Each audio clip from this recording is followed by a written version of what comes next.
श्यावर रामचंद्र भगवान की जय हो। मोर मोरबंशी वाले की जय। पवन सुत हनुमान जी की जय हो।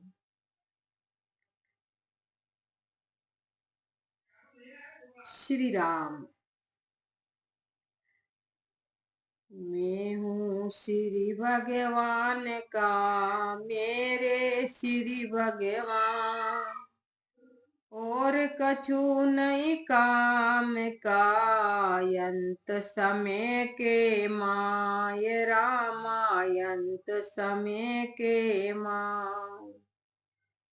राम बिना नहीं बोलिए, राम बिना नहीं खाए, राम बिना नहीं जागिए, राम बिना नहीं सोई, रामा राम बिना नहीं सोई। श्री सतगुरु जी भगवान की जय हो। मैं हूँ श्री भगवान का, मेरे श्री भगवान, और कछु नहीं काम के, अंत समय के माय। देखो मनुष्य कितना छोटा बनता है भगवान के सामने। जब जीव इतना छोटा बनता है तब भगवान उसके ऊपर कृपा करते हैं। मनुष्य कहता है कि मैं हूँ श्री भगवान का, मेरे श्री भगवान, और कछु नहीं काम के, अंत समय के माय। और मनुष्य के कोई काम के नहीं है, अंत के माय।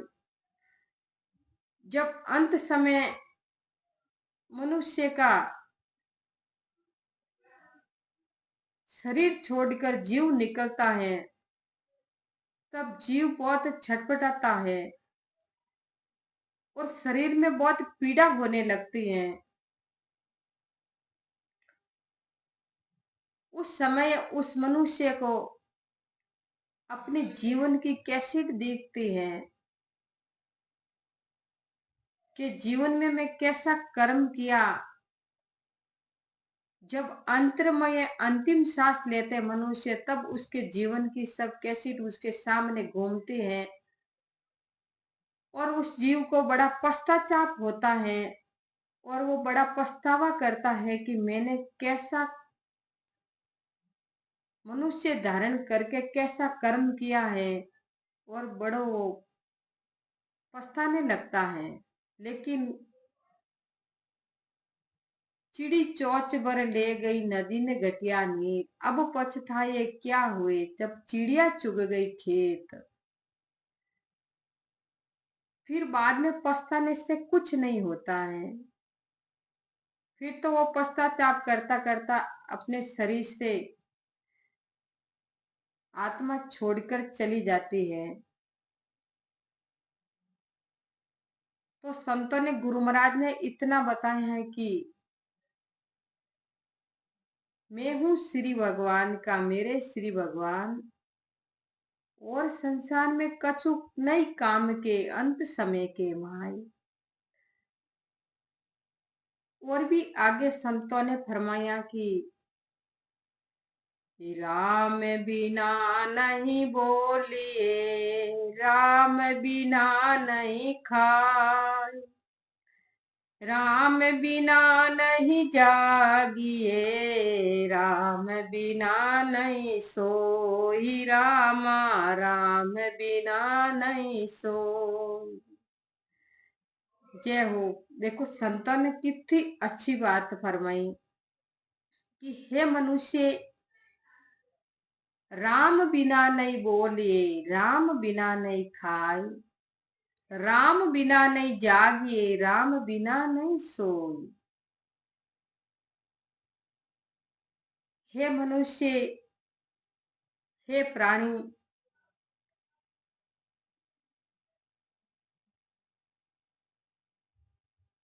तू खाते समय भी राम बोल के खाना चाहिए, और सोते समय भी तेरे को राम नाम सुमरन कर कर सोना चाहिए। और तो क्या संतों ने इतनी बात फरमाई कि हे मनुष्य, जो ये तेरी वाणी राम के बिना बोलती है, उस वाणी का अपराध लगता है। क्योंकि किसी ने तो, कोई संतों ने तो इतना फरमाया कि जिस भजन में, जिस वाणी में राम का नाम ना हो, उस भजन को गाना नहीं चाहिए। जिस भजन में राम जी का नाम नहीं हो, उस भजन को गाना नहीं चाहिए। और जिस वाणी में राम का नाम नहीं हो, उस मिथ्या वाणी को भी बोलना चाहिए नहीं चाहिए, उसका अपराध लगता है। राम बिना नहीं बोलिए, राम बिना नहीं खाए। जैसे राम जी के नाम लिए बगैर मनुष्य भोजन करता है, तो उसका भी अपराध लगता है। क्योंकि ये मनुष्य जीवन ही भगवान की भक्ति के लिए मिला है, परम पिता परमात्मा को पहचानने के लिए मिला है। और इस जीवन में आकर, इस मनुष्य रूप में आकर जब भगवान को नहीं पहचाना है, तो उसका जीवन का कोई सार नहीं है। राम बिना नहीं बोलिए, राम बिना नहीं खाए, राम बिना नहीं जागे, राम बिना नहीं सोए। ये मनुष्य, जब तू सवेरे उठता है तो उठते समय सबसे पहले भगवान को याद करना। क्योंकि जब वो भगवान को बिना याद कर कर उड़ता है और अपने कार्य में लगता है, तो उसका कार्य निष्फल होता है। और जो उड़ते ही जो भगवान का सुमरण करता है, उसको याद करता है, तो वो उसका कर्म बहुत भजन बन जाता है। जैसे अपन लोग सवेरे उठते हैं, तो ये दो हाथ, अपनी जो हाथ, दोनों हाथों की जो ये रेखा है हथेली वाली, उसको मिलाकर भगवान को याद करना चाहिए। कराग्रे वस्ते लक्ष्मी, कर मध्य सरस्वती, कर मूले गोविंदम, प्रभाते कर दर्शनम। एक बार आपको और सुनाती हूँ। कराग्रे वस्ते, कर मध्य लक्ष्मी, कर मूले गोविंदम, प्रभाते कर दर्शनम। इसी तरह सवेरे उठते ही भगवान को याद करना चाहिए। सबसे पहले अपनी हथेलियों में दोनों रेखाओं से चांद बनाकर इसका दर्शन कीजिए, फिर परमात्मा राम जी को याद कीजिए। उसके बाद में फिर धरती माँ को प्रणाम करना चाहिए कि हे माँ, तेरे से बड़ा कोई नहीं है। ये नित्य कर्म अपन का रोज बन जाए तो ये संसारिक कर्म नहीं, ये भक्ति बन जाती है। और भगवान स्वयं उसके ऊपर प्रसन्न रहते हैं। इसीलिए मनुष्य को चाहिए कि उठते समय, खाते समय, सोते समय, बोलते समय भगवान की वाणी याद करके बोले।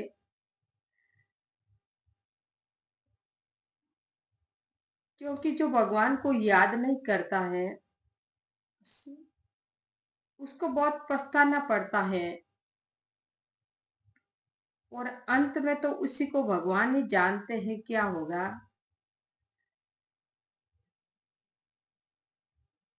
देखो, अजामिल एक ब्राह्मण का जात का ब्राह्मण था, और उसने राम जी के नाम से अपने बेटा का नाम नारायण रख दिया। तो अंत समय में वो नारायण नाम है, वो अजामिल को वैकुंठ में ले गया। जाना तो था नरक में, लेकिन ले गए वैकुंठ में, क्योंकि नाम का प्रताप ही ऐसा है। भगवान का नाम का इतनी बड़ी महिमा बताई, नाम की इतनी बड़ी महिमा बताई, संत लोग बार बार बखान करते हैं। तो आज की कथा आती है रविदास जी महाराज की।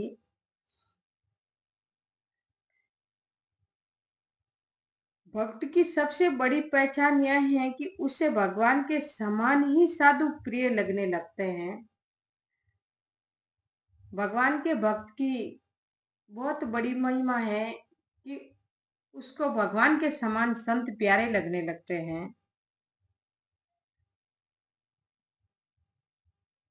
भगवान ने भी कहा है कि साधु को मेरे से बढ़कर मानो, यह सात्विक भक्ति है। तथा सात्विक सम मोई मैं जग देखा, मोते संत अधिक करी लेखा, रामचरितमानस में आता है। अंत श्री रैदास जी महाराज भी संतों में बड़ा भाव प्रेम रखते थे, उनकी खूब सेवा करते थे। उनके पिता रघु बड़े धनवान थे। उन्हें तिजोरी की कुंची हाथ लग गई थी। यह चुपके से तिजोरी पेटी का खोलकर मुहरे से मुट्ठी भर लेते, फिर तिजोरी ज्यों की त्यों बंद कर कुंजी तथा स्थान पर रख देते थे और स्वयं साधु संतों के स्थान में जाकर कभी भंडारा करते, कभी किसी को लोटा लोटा कम्बल दे देते, खरीद कर देते हैं, कभी वस्त्र भी सेवा करते हैं। इसी प्रकार उन्होंने चोरी चोरी पिता की बहुत संपत्ति संतों के लगा दी, साधु सेवा में खर्च कर दी।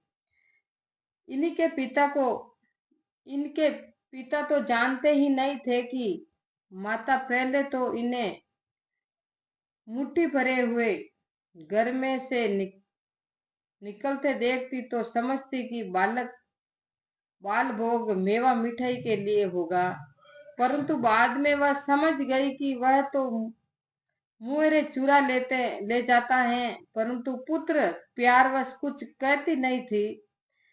एक दिन जब पिता ने तिजोरी की रकम संभाली तो उन्हें बहुत कम मालूम पड़ी।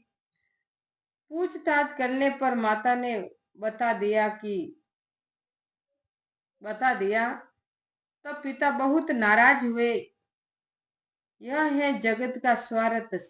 सहित सने जिस पुत्र के लिए इतना प्रयत्न किया था, वही अब एकदम अप्रिय हो गए। देखो, रविदास जी महाराज के पिताजी रविदास जी के ऊपर नाराज हो गए कि जिस पुत्र के लिए मैंने मुहरे इतनी इकट्ठी कर रखी थी,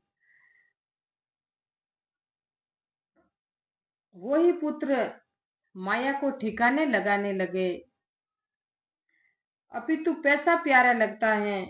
पिता रघु ने एक चमार की कन्या के साथ श्री रविदास जी का विवाह कर दिया और उन्होंने श्री रविदास जी व उनकी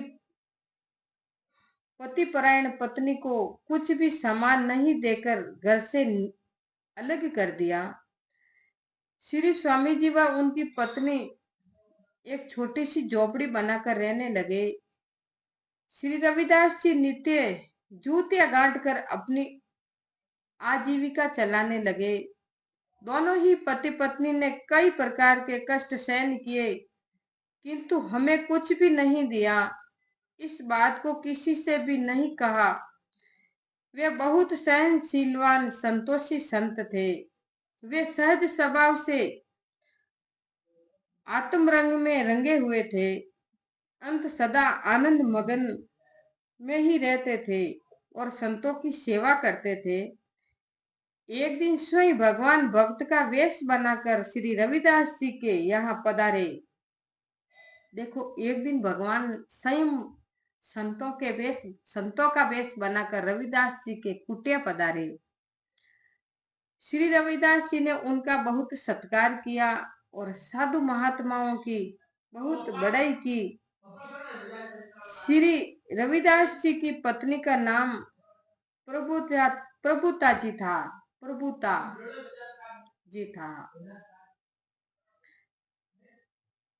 अब पति पत्नी बहुत प्रसन्न होने लगे और संतों की सेवा करने लगा। रविदास जी और रविदास जी की पत्नी ने दोनों ने संतों का आदर भाव किया और बड़ा अच्छा पद गाया। रविदास जी पद गाने लगे। माने जिने दिन संत मिल जाए वो दिन ले कामे। माने जिने दिन संत मिल जाए वो दिन ले कामे। जड़ माये कोम्बे कोम्बे माये जड़ है जल मय कुंभे कुंभे मय जल है जल मय तरंग समाय वो दिन ले काम।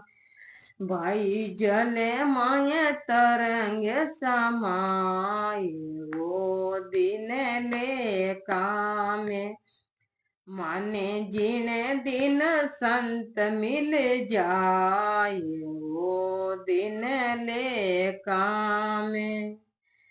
हरि मय संत है संता में हरि है हरि मय संत है संता में हरि है।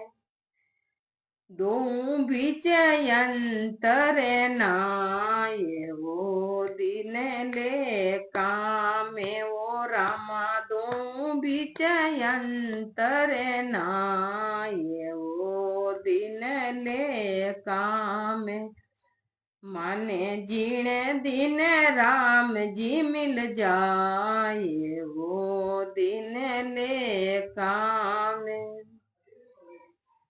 वहाँ संतारी चरण कमल रज को संतारी चरण कमल की रज को अपने शीस चढ़ाए वो दिन ले काम। वो रामा अपने शीस चढ़ाए वो दिन ले काम।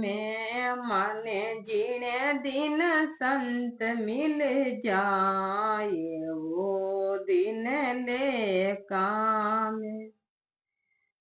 के वे रविदास संतोरी महिमा के वे सविदास संतों की माँ कोटि कर में कट जाए वो दिन ले काम। वो रामा कोटि कर में कट जाए वो दिन ले काम। माने जिने दिन राम जी मिल जाए वो दिन ले काम।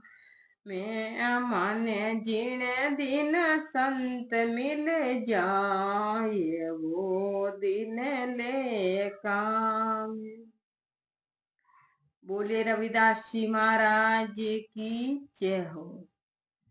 तो इसी तरह रविदास जी महाराज और उनकी पत्नी दोनों जने बड़े प्रेम से संतों की सेवा करने लगे। संत स्वयं भगवान परमात्मा राम जी पधारे उनके घर और दोनों पति पत्नी बड़े प्रेम से संतों का चरण धोए और बड़े प्रेम से भोजन प्रसाद बनाया और संतों की बड़ी सेवा की। देखो संतों की सेवा और राम जी की सेवा उसी में कोई अंतर नहीं है। संत आवे संत दिखे आवता साहिब आवे याद। जब संत आते देखते हैं ना तो परमात्मा साहिब अपन को याद आ जाते हैं, नहीं तो अपन को कभी याद नहीं आते। संतों की एड़ी बड़ी महिमा बताई है, इतनी बड़ी महिमा बताई संतों की। देखो आज महाकुंभ प्रयागराज में, महाकुंभ इसीलिए नाम रखा और पड़ा कि वहां भारत के सब संत आते हैं, सब संतों का मिलना जुलना होता है, उसी को महाकुंभ किया है। तो आज महाकुंभ में जाइए और संतों की सेवा करे, लेकिन त्रिवेणी संगम स्वयं गंगा जमुना सरस्वती आपस में बातें करने लगी कि हे बहन, अपन का पाप धोने के लिए कहाँ जाए। तो माँ गंगा बहन कहने लगी कि हे बहन, जब भगवान राम जी के भगत संत आकर इसी में डुबकी लगाएंगे तो अपन का जो पाप है, वो जो ये सब भारत के मनुष्य हैं, धरती वाले सब मनुष्य हैं, इसी के पाप इकट्ठा हुए हैं, उस संतों के प्रभाव से सबका पाप नष्ट हो जाएंगे। तो संतों की इतनी बड़ी महिमा बताई है। देखो, आप कुंभ मेला में जाइए और संतों के दर्शन कीजिए, साक्षात परमात्मा राम जी विराजे वहां। अमुक अमुक संतों के, महान महान संतों के दर्शन उस कुंभ मेला में होते हैं। और मैं मेरी वाणी को विराम दूं। आज की कथा है रविदास जी महाराज जी की। सबको मेरा राम राम। आप कथा का लाभ लेते रहे और कथा सुनते रहे।